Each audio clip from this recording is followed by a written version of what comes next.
Yechia Melech HaMashiach. Aujourd'hui, c'est le Yortzeit de Abba Sheli, mon papa. Son nom, c'est Shlomo Ben David. Et c'est le 22 du mois de Menachem Av. Et Baruch Hashem, que Dieu soit béni et de m'avoir permis de trouver un enseignement extraordinaire du Rav Ginsburg à Malach en l'honneur du 80e Yortzeit du père du roi Mashiach, Rabbi Levi Yitzhak. Alors, je m'empresse de le partager avec vous pour l'honneur de mon papa. Donc ce Shabbat qu'on vient de passer, c'était le 20 Menachem Av, 5784, qui marque les 80 ans depuis le départ du monde, de ce monde, du saint Rabbi Levi Yitzhak, le père du roi Mashiach, de mémoire bénie. Le rabbin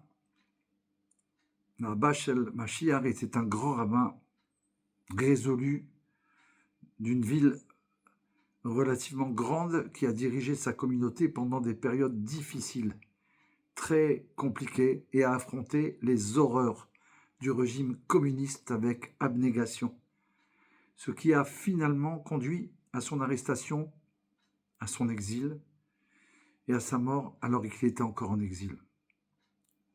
En plus de son implication dans les questions pratiques, Abba Shel Rabbi Melech HaMashiach était un kabbaliste chassidique décrit par son beau-père,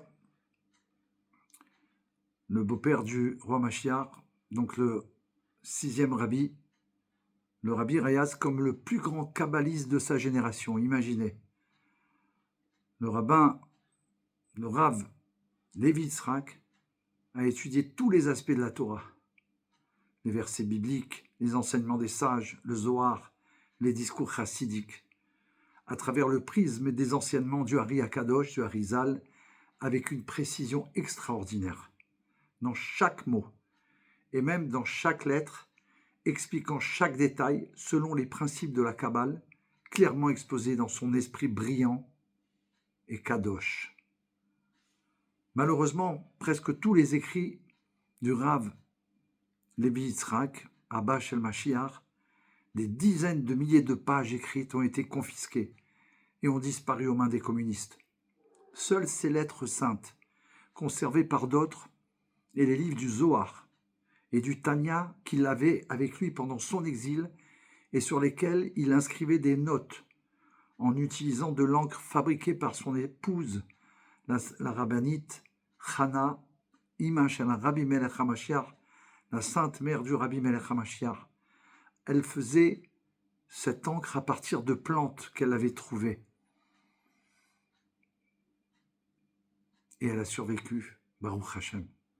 Contrairement à son écriture habituelle, caractérisée par sa longueur et sa clarté, les notes en marge des livres étaient rédigées avec une extrême brièveté. Lorsque les livres furent sortis clandestinement de derrière le rideau de fer par la rabbinite Chana, au péril de sa vie, son fils, le rabbi, obéit au commandement d'honorer son père, en veillant à ce que tous les écrits survivants soient publiés. Le rabbi consacre ensuite du temps dans chaque Farbringen pour expliquer une partie des enseignements de son père. Explications qui furent ensuite publiées dans la série des livres intitulés Tiferet Levi Yitzhak. Parmi ces écrits, les commentaires du Rav Levi Yitzhak sur le Tanya Kadisha occupent une place particulièrement distinguée. Les chassidim ont toujours su que le Alter Rebbe, l'Admour Hazaken, était méticuleux avec chaque mot et chaque lettre du Tanya, fondant sans aucun doute ses enseignements sur les secrets de la Kabbale. Cependant, le Rav Levi Yitzhak Abba Shel Rabbi Melech HaMashiach, le père du roi Mashiach, grâce à son étude approfondie et à ses vastes connaissances, ouvre une nouvelle porte pour nous faire comprendre ces nuances et leur explication selon la Kabbale. En raison de la brièveté de ses notes, Rav Levi Yitzhak, Abba Shel Mashiach, a laissé la possibilité aux érudits de revisiter les significations de la Chassidoute, avec cette étude ouvrant de nouvelles et merveilleuses perspectives sur le Tanya, les enseignements écrits de la Chassidoute. La méthode d'étude du Rav Ginsburg, qui relie la Kabbale et la Chassidoute, s'inspire largement du père du roi Mashiach. Et au fil des années, le Rav a expliqué nombre de ces enseignements qui ont été publiés sous forme imprimée très récemment. Et donc, par le mérite du père du Rabbi Melech HaMashiach, dans l'association du Rav Ginsburg Amanach, qui s'appelle Galenai, ils ont fait d'énormes efforts pour préparer la publication d'un livre qui explique les notes du père du roi Mashiach sur le Tanya, édité par le rabbin Yehuda Leib Weisglass, le gendre du Rav Ginsburg, en l'honneur des 80 ans écoulés depuis le départ du monde du père du roi Mashiach. Et là, on va transmettre un aperçu d'un chapitre du livre à venir et on va le présenter immédiatement. Je rappelle que c'est pour l'honneur de mon papa, Baruch Hashem, aussi, puisque c'est son jour, c'est pour toi, Abba, que Hashem me permet de transmettre ce cours pour la Géoula Amitit V'Hashlema, que pour, et sur le nom de Leshem, sur le nom Pnei Kabbalat Mashiach Tzidkenu, de pouvoir recevoir immédiatement la face du roi Mashiach, jusqu'à la racine de toutes les âmes d'Israël, tous ensemble, les Olam Vaed. Donc, on y va au chapitre 6 de du Saint Tanya. Il est écrit: Et voici, Dieu a créé l'un par opposition à l'autre.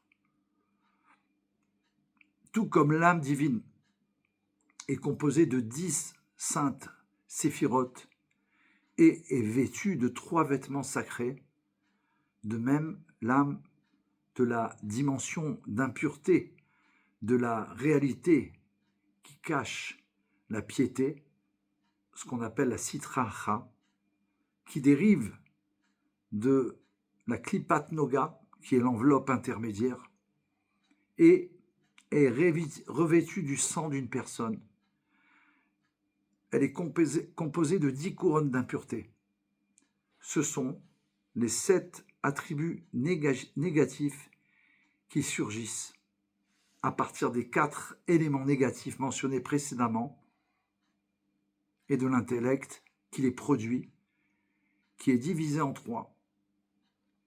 Chochma, la sagesse, Bina, la compréhension, et Da'at, la connaissance, la source des attributs. Car les attributs sont conformes à l'intellect. Par exemple, un enfant désire et aime les choses insignifiantes et sans valeur parce que son intellect est petit et incapable de saisir des choses plus précieuses. De même, il se met en colère et pour des questions insignifiantes, ainsi que pour des questions d'orgueil et d'autres choses. Les similitudes et les différences dans la structure des 2 âmes. Après avoir expliqué la structure de l'âme divine, décrite comme la seconde âme chez un juif, dans les chapitres 2 et 3, la Terrebé, la Mourazaken, explique la structure de l'âme animale au chapitre 6. L'âme animale est définie comme provenant de la Sitra Achra, de Klipat Noga. Cela signifie que même si l'âme animale n'appartient pas aux 3 klipotes complètement impures, qui cachent la présence de Dieu en réalité, elle est quand même appelée Sitra Achra, ce qui veut dire aussi l'autre côté, qui n'est pas le côté de la sainteté.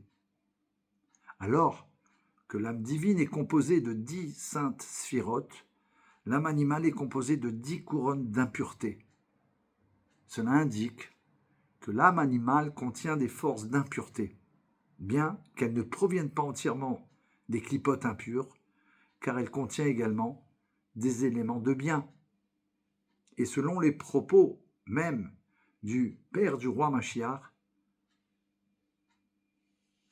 comme c'est rapporté, il explique plutôt au chapitre 3 concernant l'âme divine, l'Alter Rebbe discute d'abord de l'intellect, puis des émotions, alors qu'ici au chapitre 6, concernant l'âme animale de la Sitra Achra, il mentionne d'abord les 7 émotions et ensuite seulement l'intellect.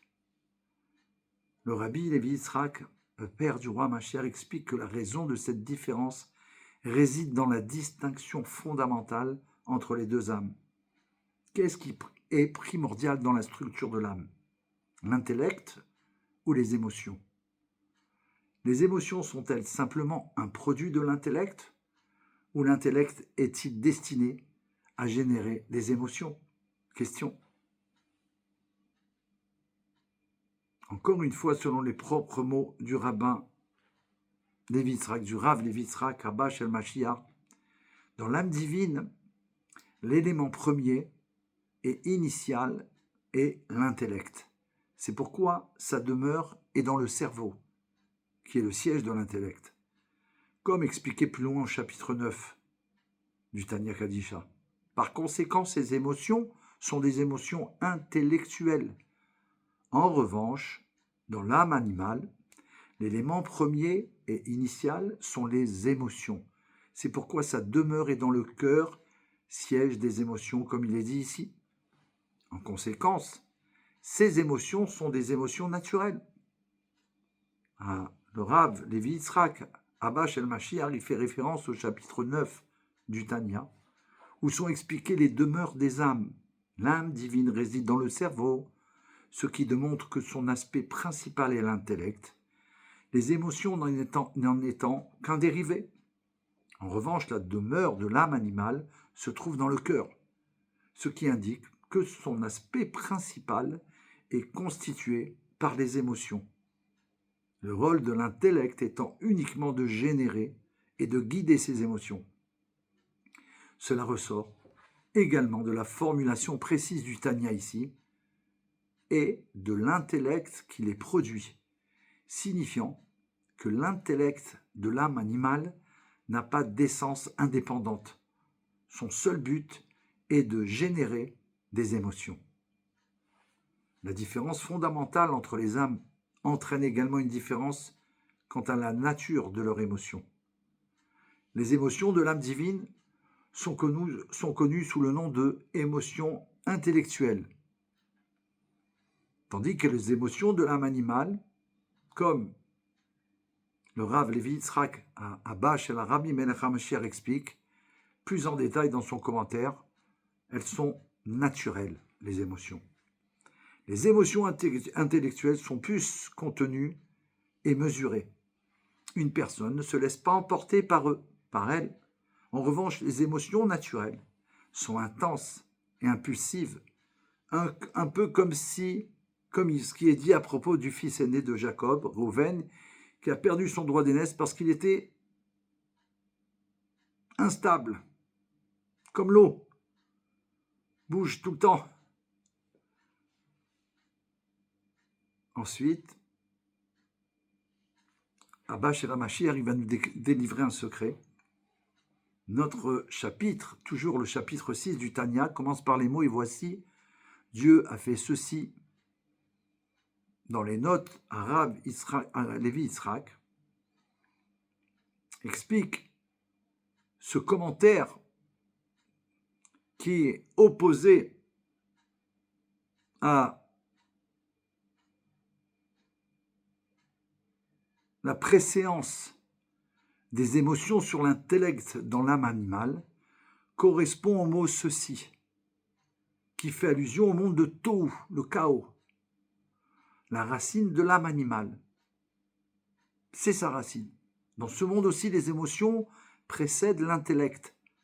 De même, l'intellect, la lettre Zayin, qui fait allusion aux 7 attributs émotionnels, les 7 sphirotes inférieures, précède la lettre E, qui fait allusion aux 7 attributs émotionnels. Les 7 séphirotes inférieures précède la lettre E, qui fait allusion à l'intellect, et les 3 sphirotes supérieures, spécialement la sphira de Bina, ou compréhension, qui correspond à la lettre première ou supérieure, le E, du nom essentiel de Dieu, Yud-Ke, du nom Havaya. En effet, lorsqu'elle est décrite dans la Kabbale, elle est décrite comme le Kodesh Kodashim, le Saint des Saints. Bina englobe les 3 sphirotes intellectuelles, la sagesse, la compréhension et la connaissance. Le fait que le monde du Tohu a éclaté, à ce moment-là, il s'est produit au sein de ces attributs émotionnels connus sous le nom de 7 rois primordiaux, dont il est dit « il a régné », petit point, et il est mort. Cependant, Tohu possède également un aspect de l'intellect, y compris la sagesse et la compréhension, même si elles ne sont pas complètement brisées comme les 7 sphirotes inférieures. Le monde de l'intellect de Tohu a connu un bitoul, une soumission, une annulation. La partie arrière, les parties arrière, qu'on appelle la partie qui est cachée de la conscience ou qui est naturelle plutôt qu'intentionnelle. La couronne, la superconscience du monde de Tohu n'était que tachée, comme on le sait. Néanmoins, ces aspects intellectuels, ce qu'on appelle les mochines du monde de Tohu, n'existent pas indépendamment en tant qu'intellect essentiel. Ce sont plutôt, explique le père du Rabbi Melech HaMashiach, des pouvoirs intellectuels qui appartiennent aux facultés émotionnelles. Ou en d'autres termes, ce sont des pouvoirs intellectuels qui existent seulement pour générer des émotions, entre parenthèses non rectifiées. Par conséquent, dans Tohu, les émotions sont primordiales et précèdent l'intellect, qui n'existe que pour donner naissance aux émotions. Et toujours pour citer un Rav, Levi Yitzhak Abba shel Rabbi Melech HaMashiach, comme il dit, comme je l'ai écrit ailleurs avec l'aide du ciel à propos de cette question qui fait référence à Tohu, où les 7 sphirotes inférieures précèdent les 3 sphirotes supérieures, il s'ensuit que la structure de l'âme animale, contrairement à l'âme divine, est également évoquée dans les premiers mots du chapitre qui sont tirés d'un verset que voici. Ceci, entre parenthèses, la présence des émotions sur l'intellect, sont opposés. Le mot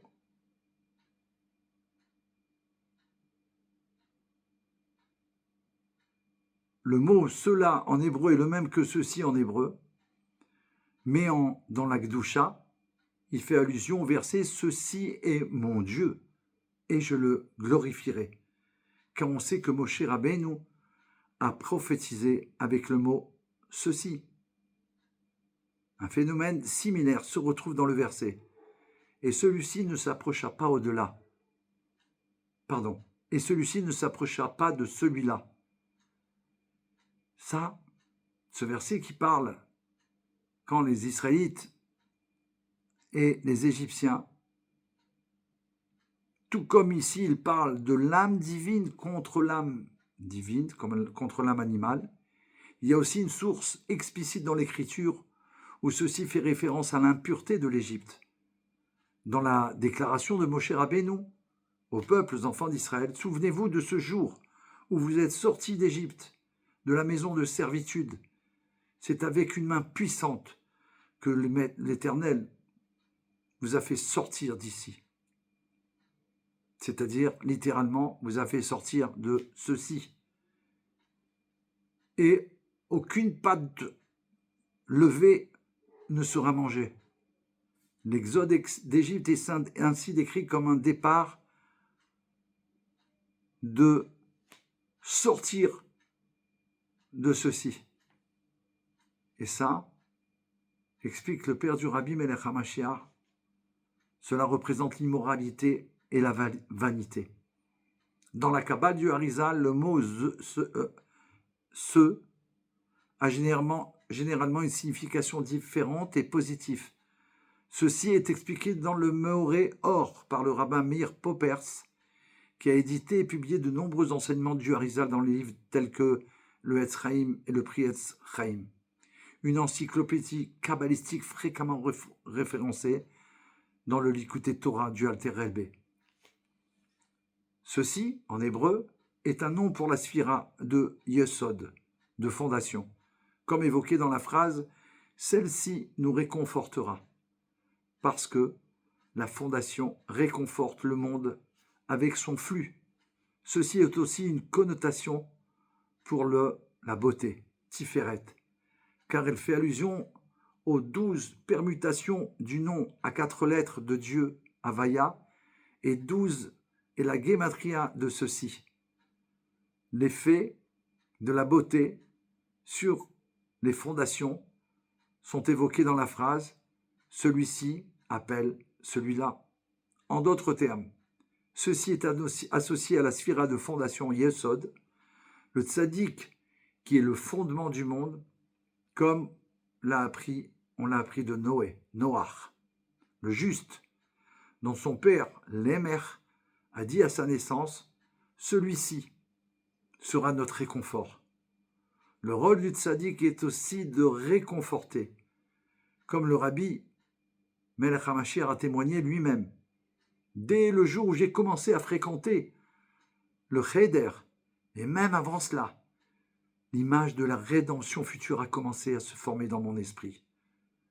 Une rédemption de telle manière que la souffrance de l'exil, les décrets et la destruction seront compris. Et tout se passera de telle sorte qu'avec un cœur plein et une compréhension complète, on dira ce jour-là, « Je te remercie, mon Dieu, pour ta colère contre moi. » La pensée du tzaddik se concentre sur la manière de réconforter complètement le peuple juif. Comme le conclut le verset, ta colère s'en va et tu me réconforteras. De plus, le mot ceci est également connecté à la sphira de Tiferet, la splendeur, la beauté, parce que la gématria de ceci, comme on l'a dit, est 12. Et ça fait allusion aux 12 permutations du nom essentiel du Dieu, Havaya, et le nom Havaya est associé à Tiferet, la beauté, la splendeur. Celles-ci correspondent aux 12 frontières diagonales qui sont parallèles aux 12 tribus de Yaakov, l'âme archétypale de la sphira de Tiferet. Voilà pour la signification de ceci, du côté de la sainteté.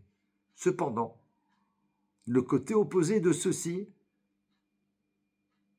en face de ceci, en face de cela, comme indiqué dans la suite du Méroéor, fait référence aux 7 lois de Noachid, qui correspondent aux 7 rois primordiaux du monde de Tohu. Chacun de ces rois possède l'une des 7 mitzvot, des 7 commandements de Noé, comme une étincelle de sainteté en lui.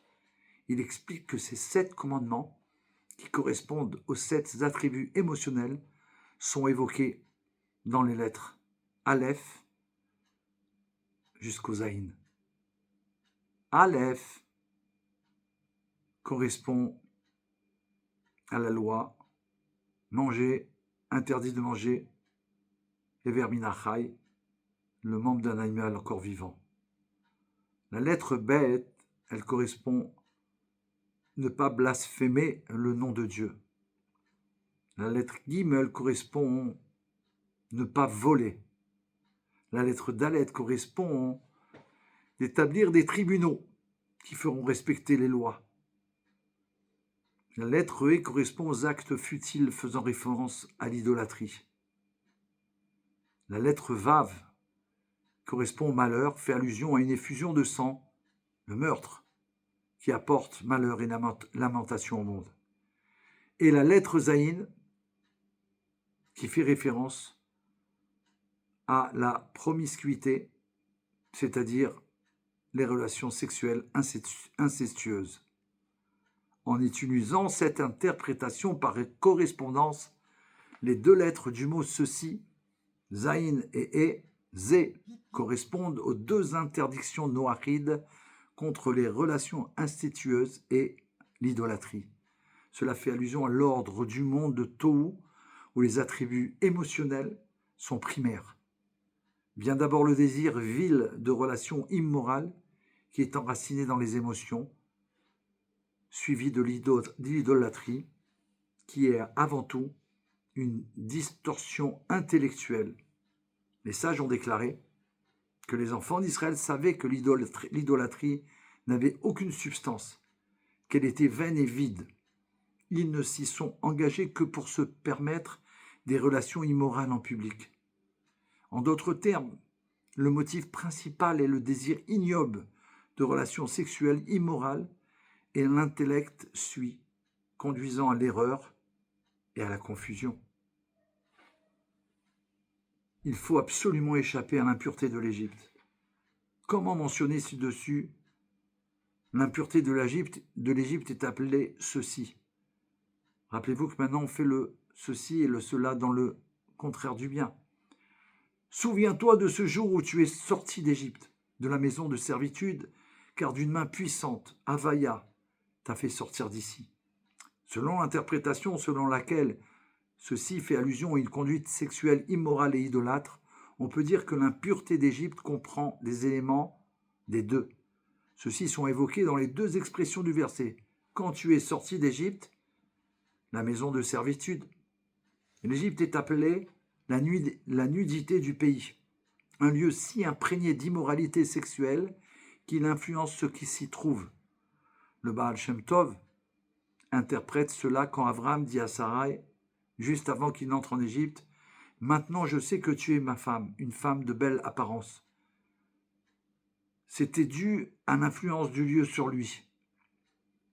La maison de servitude mentionnée dans le verset fait référence à l'idolâtrie, puisque l'idolâtrie est la servitude envers quelqu'un d'autre que Dieu. Puisque celui qui sert Dieu n'est soumis à personne, comme il est dit, car les enfants d'Israël sont mes serviteurs.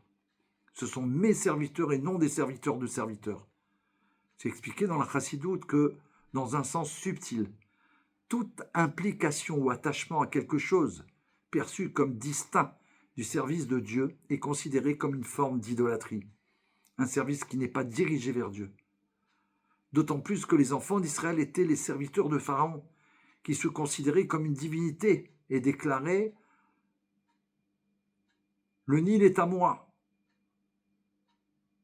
c'est moi qui l'ai créé, et c'est moi qui me suis créé. » Un serviteur est influencé par la mentalité de son maître, même inconsciemment, comme cela est observé à propos d'un juif vendu comme esclave à un non-juif.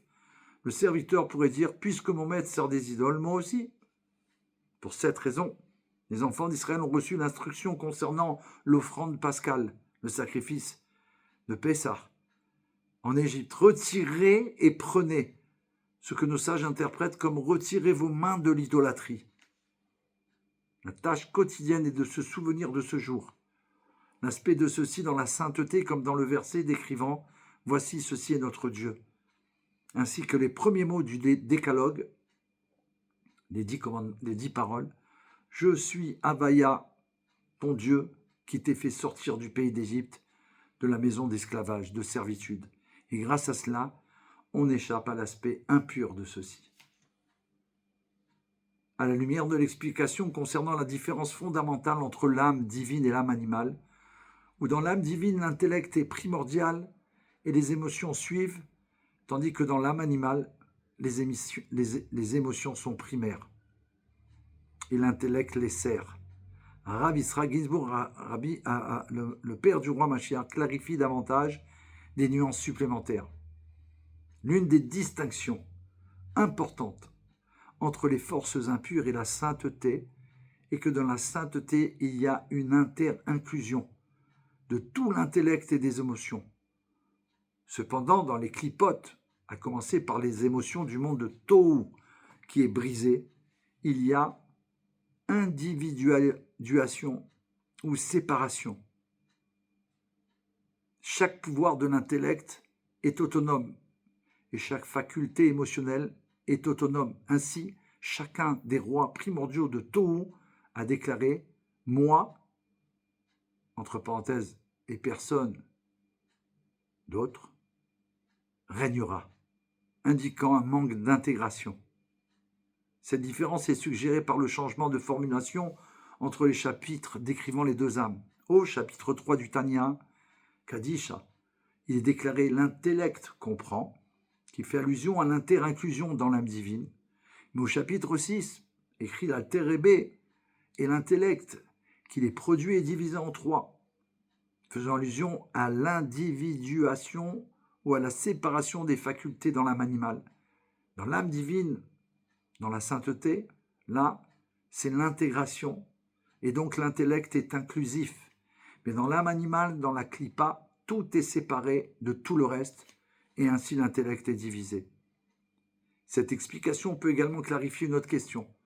Concernant la formulation du Tanya, ici, il est bien connu qu'il n'y a pas de sphira, de connaissance, d'at, dans les clipotes, dans l'impureté. C'est pourquoi elles sont stériles et ne produisent pas de fruits.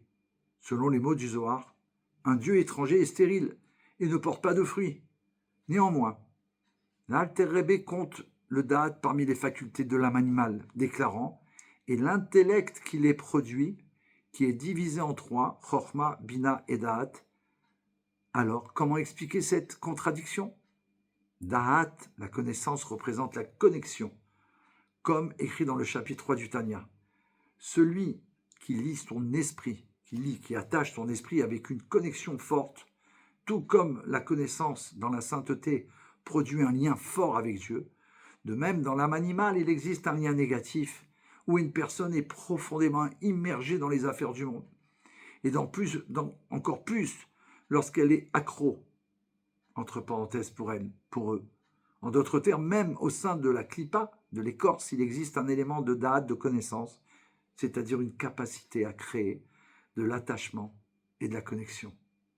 En effet, il est évident qu'il y a du da'at, de la connaissance dans la klipa, dans l'écorce, dans l'impureté, mais ce n'est pas du vrai da'at, ce n'est pas de la vraie connaissance, ce qui facilite l'intégration entre la sagesse et la compréhension et qui génère donc les émotions à partir d'elle.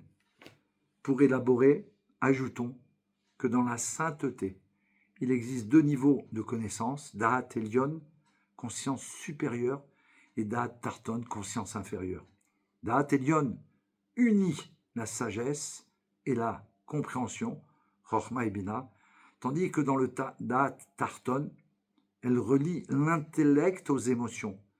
Da'at Elyon unifie la sagesse et la compréhension, Chochma et Bina, avec une inter-inclusion complète entre elles. Elles sont alors assimilées à deux compagnons qui ne se séparent jamais.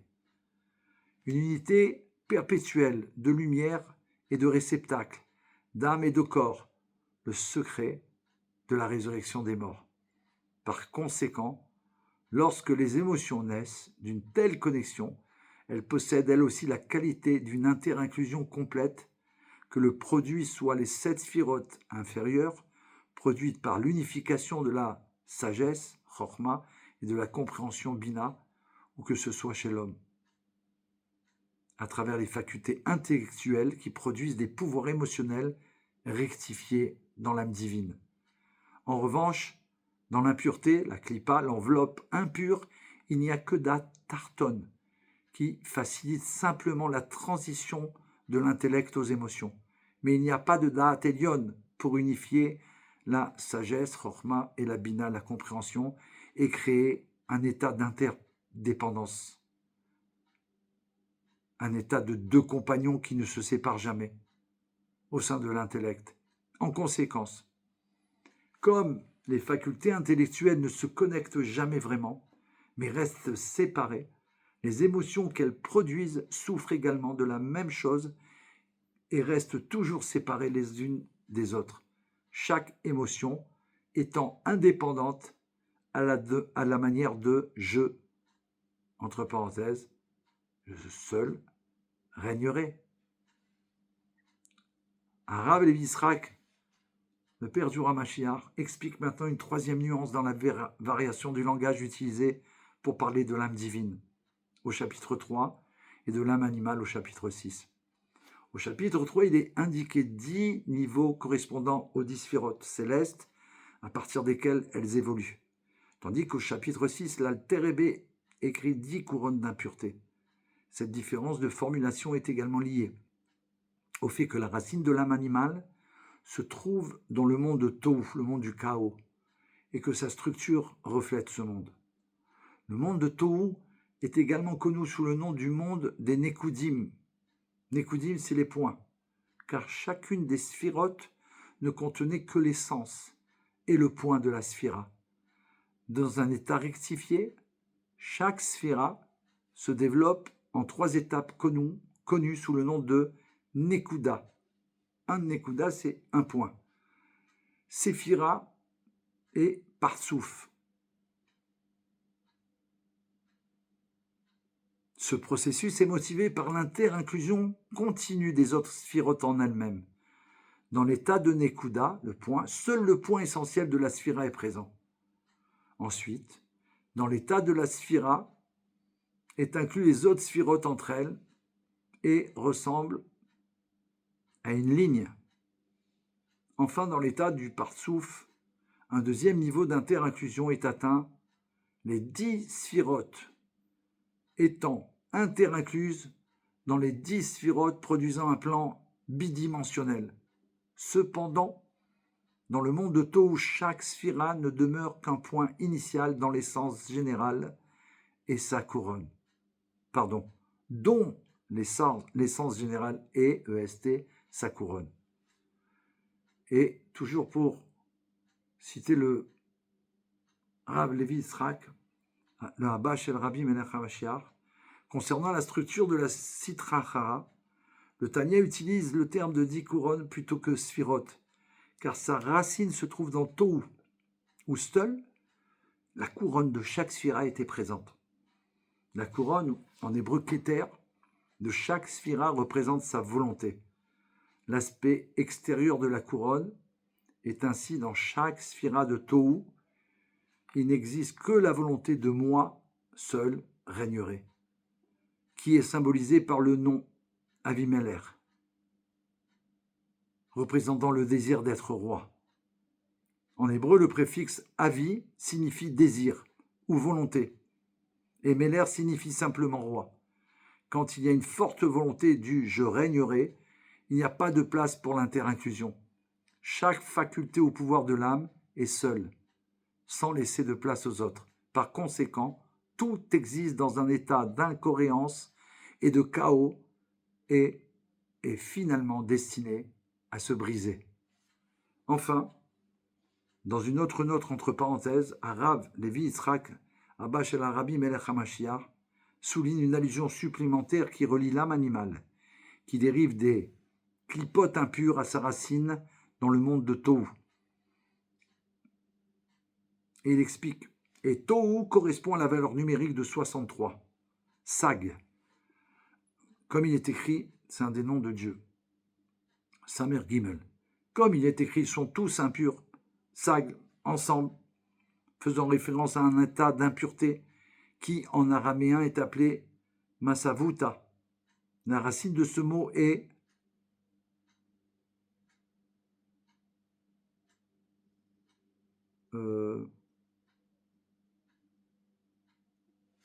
je sais pas. Samer. Bet Aleph Samer ou Samer Aleph Bet, dont la valeur est également 63. Samer c'est 60, Aleph c'est 1 et Bet c'est 2. Comme mentionné, l'âme animale possède 10 couronnes d'impureté connues sous le nom, dans le Zohar, sous le nom de Kitrin de Masavuta. La racine du mot Masavuta est, comme on vient de le dire, Sab, qui a une guématria de 63, la valeur numérique utilisée pour décrire les méchants dans le monde. Les méchants sont tous impurs ensemble. Ils sont devenus corrompus. Il n'y a personne qui fasse le bien, pas même un seul. Ces méchants sont l'antithèse de ceux qui recherchent la sagesse et poursuivent Dieu, comme mentionné dans le verset précédent. Dieu regarda Dieu du haut des cieux, les hommes, pour voir s'il y en avait quelqu'un qui ait de l'intelligence et qui cherchait Dieu. Cela fait référence à la fonction de l'âme divine qui cherche à comprendre et à contempler la divinité motivée par une véritable recherche de Dieu, donnant ainsi naissance aux attributs divins. Yehi Adonai Morin Vrabeinu Melech HaMashiach Olam Vaed. Yehi Adonai Morin Vrabeinu Melech HaMashiach Olam Vaed. Yehi Adonai Morin Vrabeinu Melech HaMashiach Olam Vaed. Retzoneinu lirot et malkeinu now. Un enseignement du Rav Yitzhak Ginsburg à Manar sur les 80 ans du Abba Shel HaRebbi Melech HaMashiach Arav, le génie de la Géoula, Arav Levi Yitzhak, le père du roi Mashiach, donné ce soir et partagé pour vous, non seulement pour mes frères les enfants d'Israël et pour les Bnei Noirs, un enseignement extraordinaire aussi sur les Sheva Mitzvot Bnei Noirs, quelque chose de révolutionnaire, comme toujours, rébellion, Baruch Hashem, pour l'honneur, pour le mérite de mon papa, Abba Sheli, qu'on va revoir tout de suite avec tous les enfants d'Israël qui sont pour l'instant avec Abba, mais qui reviennent immédiatement pour la Géoula Mitzvah Shlema, Abba Sheli, Shlomo ben David, pour ton Yortzeit, et tout de suite, immédiatement, la révélation du roi Mashiach, now. Bien sûr, on partage toujours la Géoula. Merci à vous tous, Yehi Melech HaMashiach.